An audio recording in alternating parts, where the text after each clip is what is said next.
too busy to make my own firewood. That's alright. Yeah.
Often you feel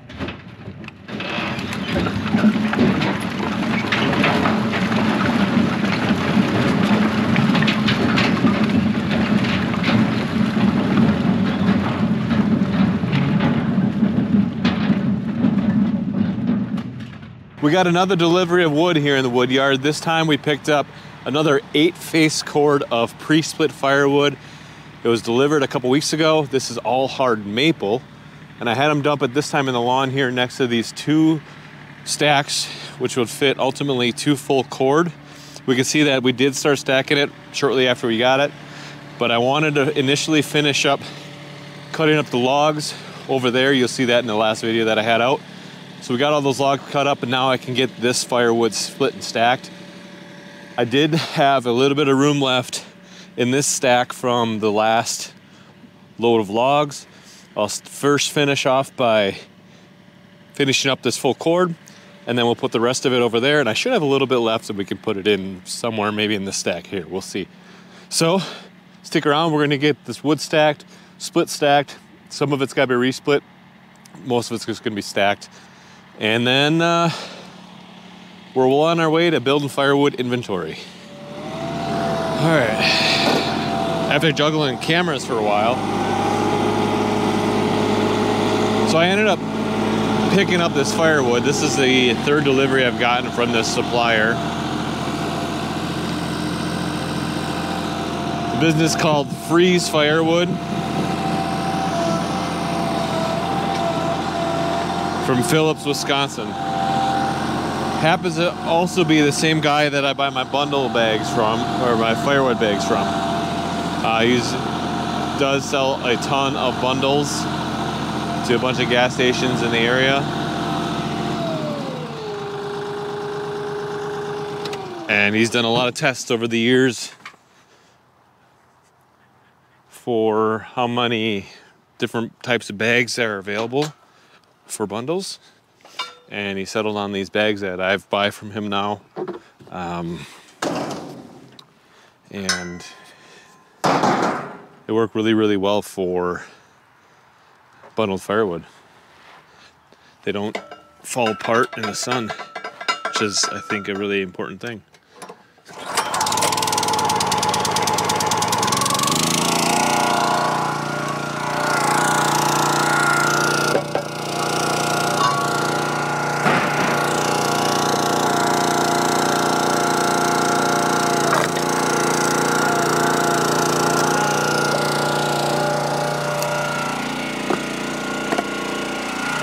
Some of this stuff does not need to be split again, but some of it does.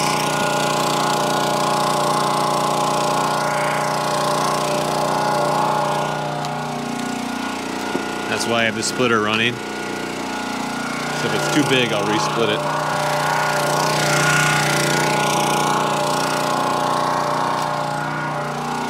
The benefit to re-splitting it as well is that smaller firewood's gonna dry faster. So I'm not worried about it. It's in the sun, a lot of wind here. But the smaller it is, the faster it'll dry.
So I picked up this firewood from, this is the third time I've bought from this firewood supplier.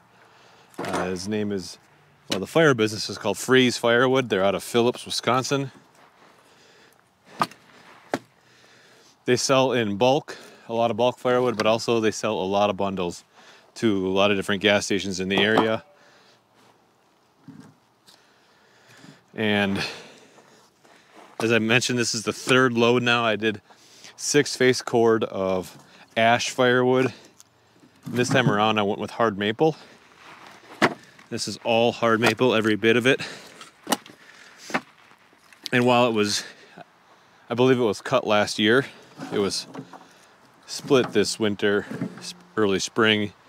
So it's not like dry, ready to go. So my goal is to be able to split it or stack it and resplit it if needed, and then hopefully sell it in the next year plus. We'll see how sales go this summer. Hopefully what I have in inventory now before this stuff will last me quite a long time. And then my next plan after I get through this is to buy another truckload, like a semi-load of firewood.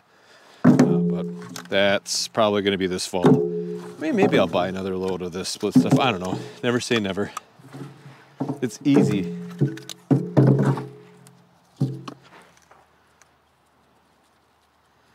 That frog doesn't want to be in there. This is very easy. I don't have to run the chainsaw. It's already pre-cut. Decent length, pretty consistent. Just some pieces are a little bit thicker than I like.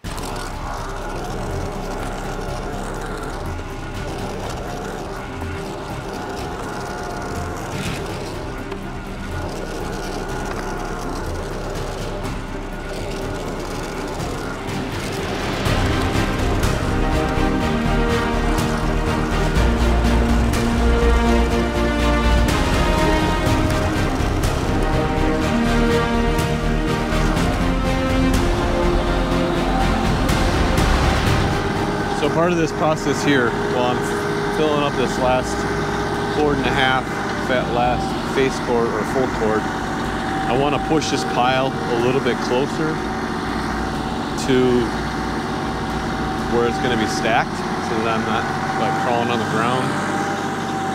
So I can use the tractor to do that. So I'm just going to push it down while I'm getting a scoop, hopefully not grab any sod. Oh, put it in full drive.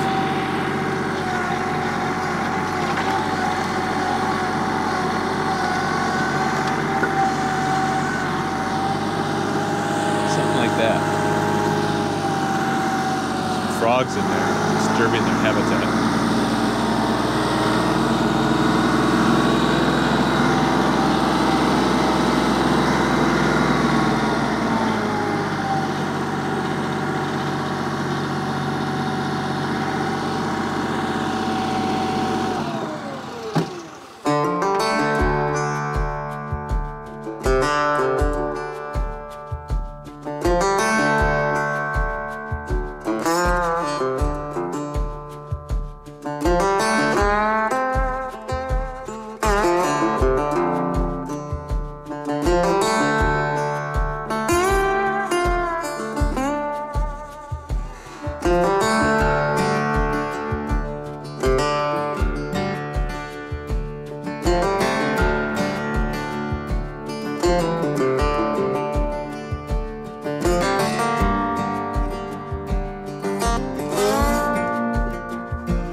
So last night, well, off camera, I worked to push this wood pile a little bit closer so that I can get in here and stack it, but it's a little too close.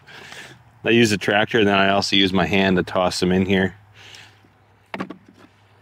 The downside with getting this bulk firewood is that it's dumped on the ground, it stays wet, and to really most efficiently move it, gotta use a tractor bucket and to pick it up or push it around, so it gets dirty.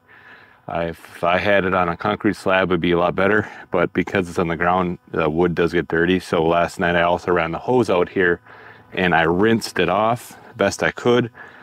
If I see any more dirt as I get into this pile, I will definitely rinse it off a little bit more.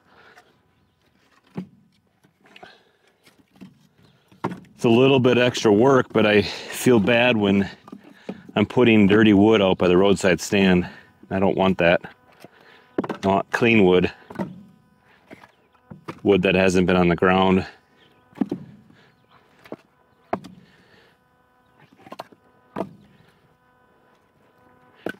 I gotta make some room here.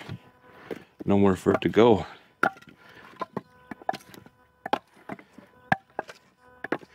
It'll dry.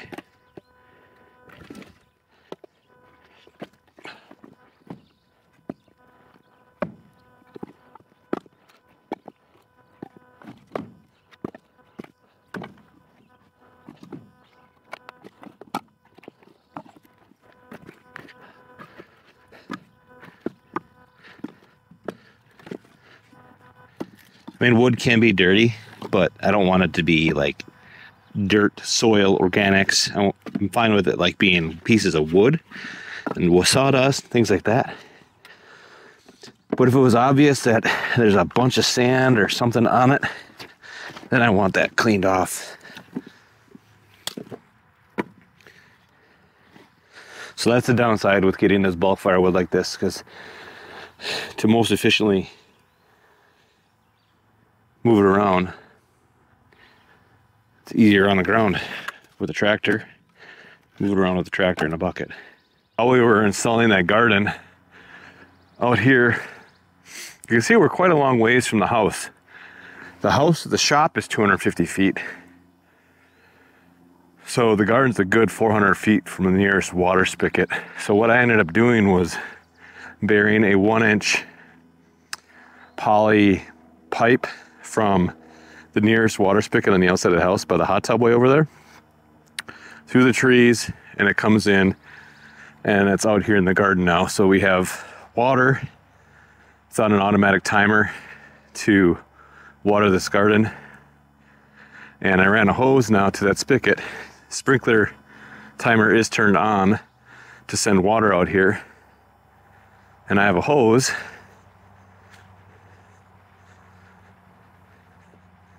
ready to spray water.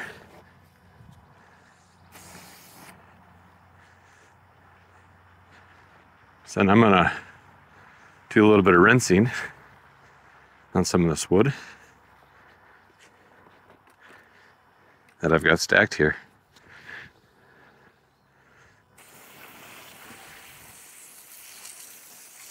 Just to make sure it's as clean as possible.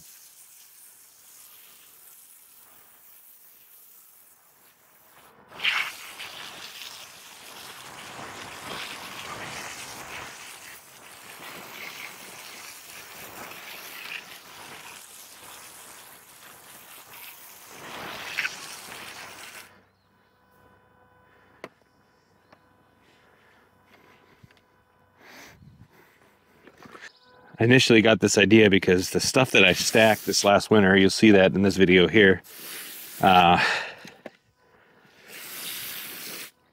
because it was not a cold winter, the ground wasn't frozen. We got rain, and that wood got really dirty because I was pushing it around with the tractor to get it scooped up so I could stack it, resplit some of it, and then stack it. And I'm selling that ash right now. I split it last November, December-ish. That's when I actually stacked it and split it. And that ash is dirty. So as I was uncovering it from the pile, getting it to go ready to go up at the road, I take this hose and I rinse it off. Pre-rinsed, let it re-dry, and then take it out to the roadside stand once it was dry. The rinse really didn't affect the overall burn quality at all. It was just surface water.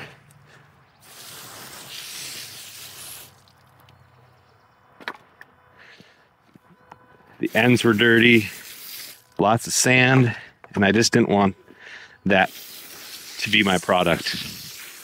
I wanted clean wood to be my product. So I felt like it's necessary, and then I thought with putting this load of wood in the grass, make things better, but we've had a lot of rain, really softened the ground a lot, so once I moved it around, dug into the lawn a little bit, and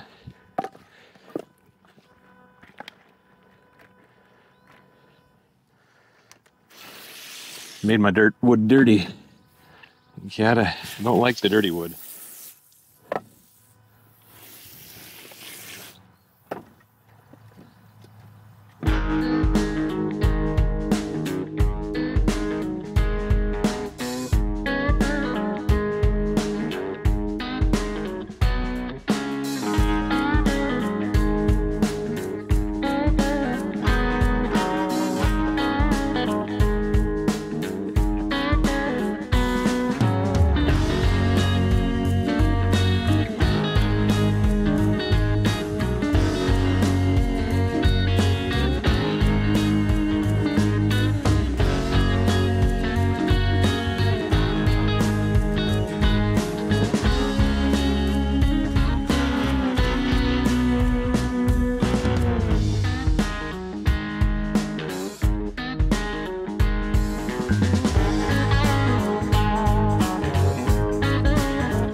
There we go, got it all finished up. Bunch of scraps I gotta clean up here. A lot of odds and ends pieces that aren't gonna make any good firewood. There's some pretty gnarly stuff in there, some knotty stuff.